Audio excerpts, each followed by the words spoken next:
Abonnez-vous et cliquez aussi sur la petite cloche de notification pour ne rien rater de nos prochaines vidéos. N'oubliez pas de partager aussi la vidéo et de la liker. Afrique N24. Politique d'ici et d'ailleurs. Jean-Yves Le Drian et la question du faux. Débarqué du gouvernement, l'ex-chef de la diplomatie française Jean-Yves Le Drian n'est pas au bout de ses peines, car tiraillé par la justice malienne et l'opposition togolaise, respectivement dans le cadre d'une enquête sur l'atteinte aux biens publics et autres infractions à Bamako, et à Lomé, sur une accusation de « faux et usage de faux » de la DMK. Au Togo, il s'agit, en effet, de la « lettre de félicitations » du président Emmanuel Macron à son homologue togolais, Faure Gnassingbé qui continue de faire débat, tant la DMK n'a cessé de crier au faux et bien plus au scandale en analysant des documents officiels de la République française. Fin mars 2020, une lettre signée du président français Emmanuel Macron circulait sur les réseaux sociaux, actant la reconnaissance de la victoire de son homologue togolais au terme du scrutin présidentiel du 22 février 2020. Document sur lequel se sont fondés plusieurs journaux locaux et internationaux dont la Radio France Internationale, RFI, pour titrer sur les félicitations de l'Élysée au président Faure Gnassingbé pour sa réélection. Mais patatras, candidat de la DMK à cette présidentielle, l'ancien Premier ministre togolais, Agbeyome Kodjo qui persiste et signe être le vrai vainqueur du scrutin, soutient que la lettre de félicitations en question est un « fake ». C'est un faux document produit par des faussaires qui roulent naturellement pour le pouvoir de Faure Gnassingbé, a-t-il indiqué avant de parler d'un vrai scandale diplomatique, en jugeant le comportement de Unir Party au pouvoir, de très grave. Donnant plus de détails, Agbeyome fonde son argumentaire sur la signature en bas de page de la lettre qui circulait sur les réseaux sociaux, soutenant que celle-ci est totalement différente de la signature officielle du président français. Mon équipe et moi ferons le travail nécessaire pour qu'enfin la vérité éclate, ce niais mensonge ne passera pas, avait-il conclu à l'époque. On en était là quand le député Sébastien Nadeau vient briser la glace, une année après la naissance de la polémique sur la fameuse lettre de félicitations de Macron à Faure. Sébastien est la quête de la vérité. Député français, Sébastien Nadeau se tient dans son combat pour la vérité des urnes après la présidentielle du 22 février 2020 au Togo. Ainsi, il n'a cessé d'acculer Jean-Yves Le Drian, ministre français des Affaires étrangères sur l'authenticité et les raisons sous-tendent ladite lettre. Le 16 février 2021, Sébastien Nadeau, le député des Hauts-de-Garonne de la Commission Affaires étrangères à l'Assemblée nationale française a adressé un courrier à Emmanuel Macron pour demander un démenti officiel de la part de l'Élysée vis-à-vis de la fausse lettre de félicitations au président Faure Gnassingbé. Mais l'Élysée a brillé par un silence assourdissant aux grandes dames du député Nadeau et du peuple togolais, car Emmanuel Macron n'a daigné répondre au courrier à lui adresser.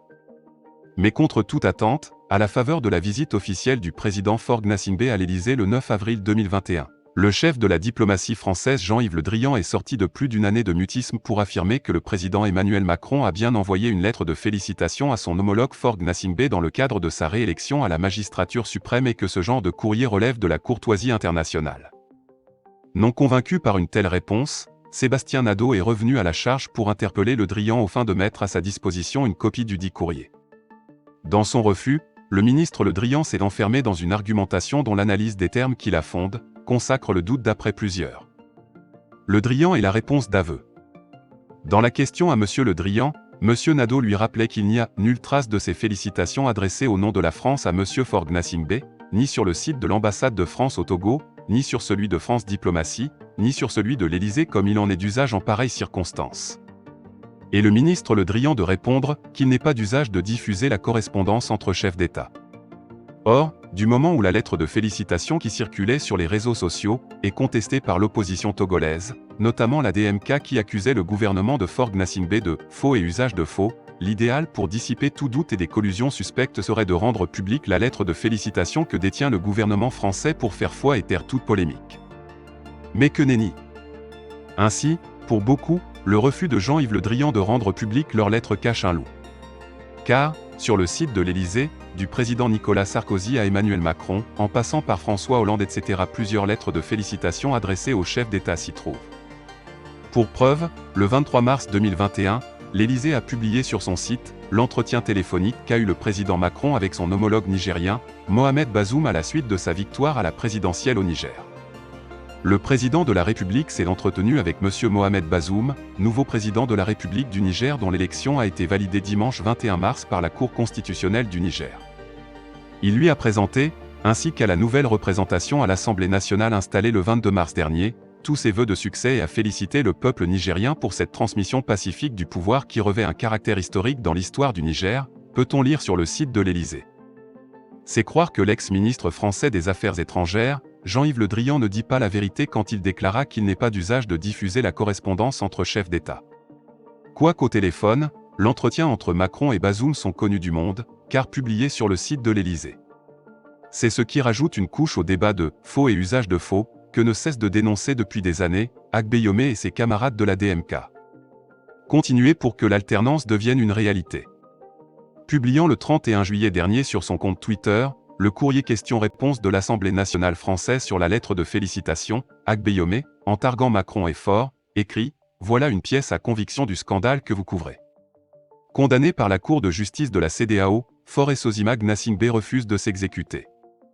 Pendant ce temps, le prélat de 92 ans exilé, l'élu en cachette. Soyons humains et dignes. Ainsi s'inscrit-il dans la logique du prof. David Dosset, premier responsable du Front citoyen Togo Debout qui, dans l'élan de la contestation des résultats de la présidentielle 2020, disait « Nous allons continuer à œuvrer pour que l'alternance démocratique devienne une réalité et que nous puissions aussi voir s'installer une vraie démocratie ». Quant à Sébastien Nadeau, il s'est lui indigné de l'opportunité de la lettre de félicitations à Faure Gnassingbé, s'interrogeant sur les informations ou les résultats qui sous-tendent à une telle éventualité dans un contexte où, aux premières heures de la fermeture des bureaux de vote, plusieurs formations politiques et celles de la société civile dont le Front citoyen Togo Debout ont publiquement reconnu la victoire de la DMK. D'ailleurs, dans son communiqué du 28 février 2020, le Front citoyen Togo Debout qui regroupe près d'une vingtaine d'organisations de la société civile togolaise avait appelé le peuple togolais à se mobiliser pour défendre la victoire de Agbeyome. C'est presque le même son de cloche pour les forces du consensus démocratique dirigées par Maître Ataze Sajavon. Dans un communiqué rendu public le 23 février 2020, celui-ci lança un appel à tous les citoyens à défendre la vérité des urnes contre toute tentative de manipulation des résultats, afin que l'alternance soit effective dans notre pays le Togo. Revenu à la charge, à travers un autre communiqué en date du 31 mars 2020, le Front citoyen Togo Debout a vivement déploré l'hypocrisie de la France et de l'Allemagne et surtout de l'Union européenne à l'annonce des messages de félicitations au chef de l'État togolais pour son 4e mandat. Nous apprenons maintenant, par les ondes de la Radio France Internationale, RFI, que la France, l'Allemagne et l'Union européenne ont adressé au chef de l'État des messages de félicitations pour son 4e mandat. Des États comme la France, l'Allemagne et surtout une institution comme l'Union européenne, qui proclament que les droits de l'homme sont leurs valeurs fondamentales, ne viennent-ils pas encore faire le choix de la dictature? Pourquoi un tel mépris envers le peuple togolais et les peuples africains en général, s'interroge le prof. David Dosset. Quant à Agbeyome, exhumant les propos qu'aurait tenus M. Atchadeji qui serait dépêché auprès de lui par Faure Gnassingbé, il tweeta ce qui suit, assurant citer l'émissaire « Nous avons volé ta victoire, mais tu ne peux nous envoyer en prison car nous avons le contrôle des forces de défense et de sécurité. » Aussi l'émissaire aurait-il tenté de le convaincre à accepter l'offre présidentielle, une valise, en plus du poste de Premier ministre. Dixit Agbeyome Kodjo avant de souligner qu'au lendemain de la diffusion de la lettre de félicitations par RFI, une personnalité connue du monde politique leur a révélé qu'après échange avec Macron, ni la France, ni l'Allemagne, ni l'Union européenne n'ont reconnu la victoire de Faure Gnassingbé. Au demeurant, en déroulant tout le film de la présidentielle du 22 février 2020 dont la lettre de félicitations de Macron à Faure n'est qu'un épisode, Agbeyome a réussi à se faire convaincre, et à convaincre l'opinion du faux qu'il n'a cessé de dénoncer il y a plus de 2 ans.